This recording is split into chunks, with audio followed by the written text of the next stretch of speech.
He's at the Super Bowl. It's Super Bowl week for Jamie McLennan. Noodles, how's Radio Row been so far for you?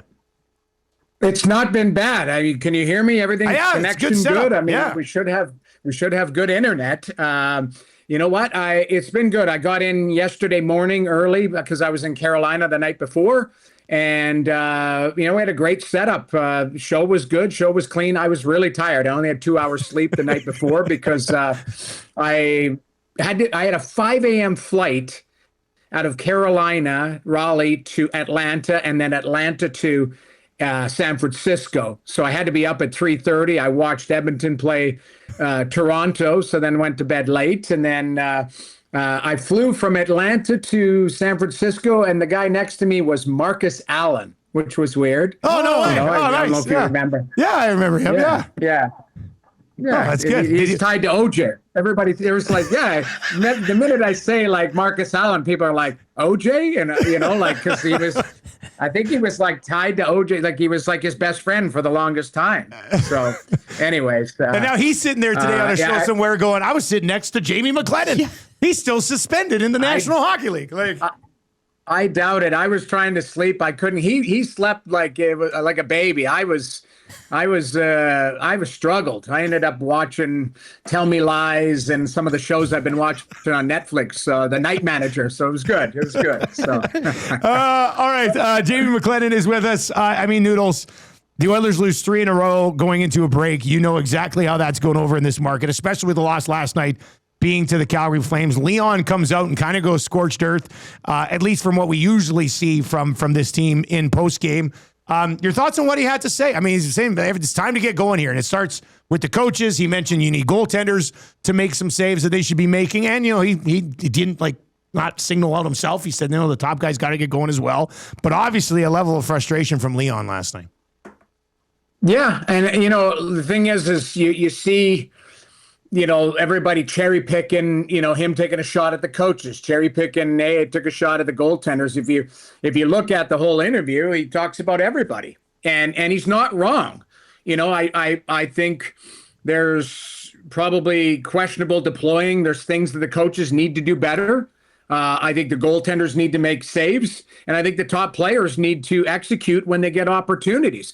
And their penalty kill stinks right now, to be honest. That's the other thing. So, the penalty kill goes hand in hand. Penalty kill goes hand in hand with goaltending. And if you're not getting it, then, you look at it. And, I heard you say before I came on, concerning play of Jari. Jari hasn't been great. It was only a couple of weeks ago they went back-to-back shutouts. And everybody was like, yeah, look at how the goaltending looks now. And since then, Jari's been lifted a couple times, hasn't looked comfortable.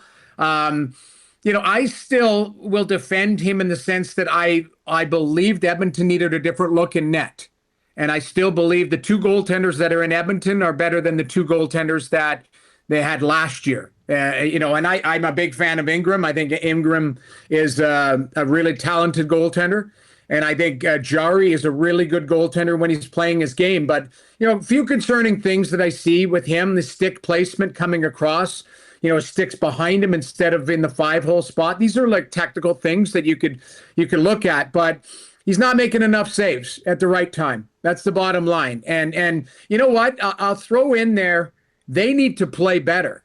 Like defensively, it's run and gun for some reason. I don't know what's happened, but they're not, they're too loose and too casual. And I look at it, and when I look at guys like, I think a guy like Darnell, and I really think Wallman has struggled. He scored the other night against the Leafs, but I think he's been really, really casual on the back end and not playing to his capabilities. So at the end of the day, there's a big break here. I think they've got some decisions to make on some players. I still think their third line is good, but too small. So, you got to figure out what you're going to do with Mangiapane, Trent Frederic, I don't know, man, like the best player on the planet gets run over and you skate by Brandon Carlo, which, I was shocked. Like that's where you take a penalty and you go right after him. And Darnell Nurse has to stand up and fight. So there's lots of stuff to work through. I'm sorry for the long rant. No. But there's not, it's not just one thing here. Put it that way. But just quickly on the Frederick thing, that's the opportunity you've been waiting for. Well, right. Like here's your chance to do something of value, and you gloss over it. I mean, that was extremely frustrating. Go ahead, Rick. Well, okay, so they didn't do anything before the trade roster freeze here. Deadline's March 6th. We saw Panarin sweepstakes. He lands in LA. In your view, can most of this, as you mentioned, we've talked about the bottom six, and either they stink or they don't get enough ice time. Can this be solved internally with what they have, or is this something, again, I mean, you're probably going to make a move before the deadline, but how much work does management need to do in that regard? I think there is still a few moves to be made. Which is fine. Like this is the one thing. They're in a division where I think it's weaker, so you're going to be fine to make the playoffs unless something just falls right off a cliff. Okay, but if you're using the teams in the Central as as an opportunity, then or even as a measuring stick, you need more. And that's what I would say. I think you need to shore up the D, make a decision. Like, I think their D are solid, but, they need to play better. I think the forwards have to sort out. And I think their top six, you can move guys around. Kapanen coming back, who has size and speed, is a big boost. I also look at, like I say, there's three players that I've identified, and that's Frederick, that's Mangiapane, and that's Henrique. What are you going to do with them? Remind me of the kid's name who got called up, 81. Szymanski. Nice player, but I don't think he moves the needle. Like, I think he's not yet. a good, not now, right? Yeah. No, not yet. But honestly, like at the end of the day, like this is, they're showing their depth. They're also showing other teams like what they have in their depth coming up from the system. I don't mind this. What I'm doing is I'm comparing this to the Florida Panthers last year. They don't, they're comfortable wherever they make the playoffs. They just need to make the playoffs and win that first round and then really try and go after somebody in the Central. But there's moves to be made. This team right now, as it's constructed, is not a complete, it's not a finished product. That team's not winning a Stanley Cup with the players that they have on it in the bottom six. They're going to have to move some deck chairs around and maybe acquire one other player up front of significance that can play in your top nine. And to me, yes, that's size. That's the thing, because that third line, like Roslovic's got 15 goals this year, but he's he looks like he's struggling to find, that rhythm offensively, and it could be who he's playing with. Savoy, I really like. I like him. I think he's a water bug. I'd like to see some more finish on him because he does get really good chances. And, if he scores on that 2-on-1 yesterday, the game's different. Yeah. Like, he had McDavid as an option. I like that he kept. But at the end of the day, you got to find a net. You get a clear-cut chance like that, you got to score. So I still think there's lots to be done here, but it's one or two moves, and I think Stan's going to be able to pull that off. And, ultimately you got an Olympic break, and then you got a big stretch here where they've got to get going and playing consistently and better defensively too. Noodles, you would see this guy a heck of a lot more than us, but there's been a lot of Bobby McMahon talk lately. And I thought he was actually pretty good against the Oilers a couple of days ago. Would he be a guy that you would pursue if you're the Oilers? Yes and no. I think they already have a Bobby McMahon who's more physical, and that's Podkolzin. Okay. Straight line player, 20 goals score. I think Podkolzin can be a 20 goal scorer in the right scenario. I think Leon, to me, Podkolzin's heavy off the forecheck. He turns pucks over. He hounds them down. So when I look at that left wing, and I've got Hyman there who turns pucks over and is a play disruptor in the offensive zone through the forecheck. If you had Podkolzin on the second line and as a play disruptor, forecheck, get Leon the puck, that type of stuff. To me, I think you already have a heavier, more physical McMahon. McMahon's got blazing speed. I wouldn't, I'm not saying don't go after him, but if you look at Bobby McMahon, he's got to be a programmable player. I would say this. Do you guys remember a player, Curtis Glencross? Yeah, Glencross, yeah. Okay, blazing speed, straight line, can score, has good hands, but can score. But when you ask him to be creative and stuff and you move him east west, they struggle.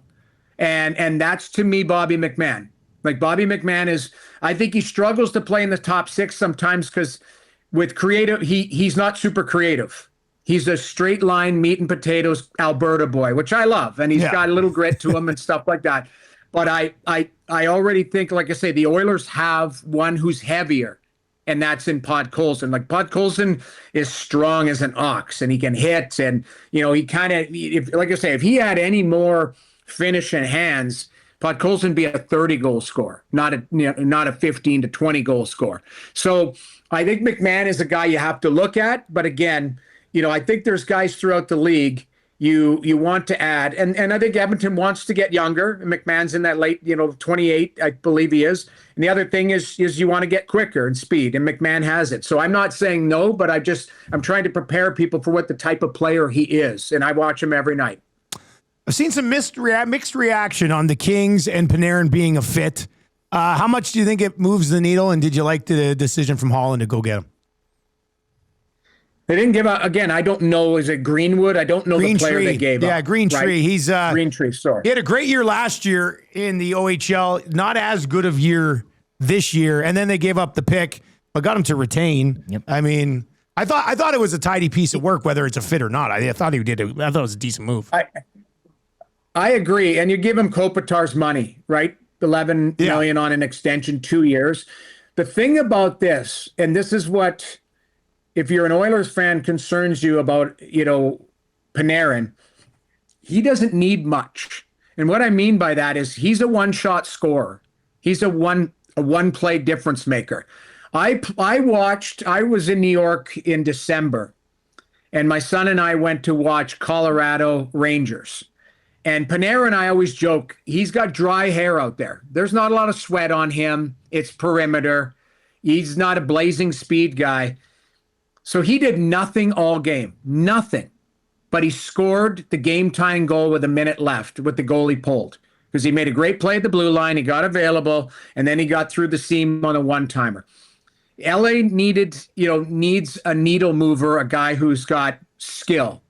That's a guy. Now, they got older and they got slower again in the offseason. Ken Holland's built a team for the playoffs, not for the regular season. So that's, LA's a heavier team. They're a veteran-laden team. I look at it. Toronto's a heavier team, slower, that type of stuff. They're a playoff team. I don't know if they'll make it. I don't think they'll make it, or it's close to it. Yeah. But like some of these GMs have built playoff teams, and it's the disparity between regular season and the playoffs is massive now. And I look at LA as being a potential dangerous team if they get into the playoffs and get rolling because they've got some meat and potatoes. They've got some skill. And you add a guy like Panarin who's dangerous. Like I say, that Kuzmenko, I think he's a floater. But all of a sudden, man, that guy could shoot the puck. And that power play looks different. Panarin makes that power play different. All of a sudden, Fiala, if he finds some magic with Panarin, if Kempe finds some magic with Panarin, he's another elite player they added into the mix. So they're a better team today than they were yesterday, because of the trade. Noodles, you're at the Super Bowl. I could ask you for a prediction, but I'm also curious, do you have a favorite Super Bowl memory? There's got to be one party you attended or something that stands out for you. I played in St. Louis in the late 90s. So, Kurt Warner was hanging around, that type of stuff. So I was always the St. Louis Rams kind of like friendly. I knew some of the cheerleaders on the team. Like I say, there was a lot of crossover, put it that way, with the Mark McGuire and Chris Pronger were the two guys I hung out with. Mac was hitting 70. Prongs won the MVP. I think I was the highest paid bartender in St. Louis. I'll tell you that. But the memories. I remember being at my host Brian Hayes' house when the Patriots came back from down 28-3. Yeah, that was because I remember, I'm an NFL fan, but I don't have a favorite team, although I do like the Patriots. And I liked the Patriots because I liked Belichick. I liked Kraft. I liked these, gates, the deflate gates and spy gates. You're a big controversy guy in your football. Yeah, exactly. Yeah. I didn't mind it, but that one stood out for me just because of how amazing it is. And I'm actually down here, like with TSN, Luke Wilson. I'm going to have dinner with him tonight. So, he played in Seattle in the one, he won a Super Bowl, but he also lost one on that play, right? Like that, so we've talked about it. It's obviously a sore spot for him because he could have had another Super Bowl. But, I lean Patriots only because they've always kind of been mirrored with a little bit of controversy. And I don't mind that. Like, I kind of think it's funny. Noodles, great stuff, man. Enjoy your time down there. Hopefully you get some rest at some point, and we'll check in with you next week. Talk some Olympic hockey. All right. Thanks for having me, guys. That's Jamie McLennan. Overdrive will be live today from the Super Bowl if you want to watch that on TSN later this afternoon. He joins us on the Firehouse Subs hotline.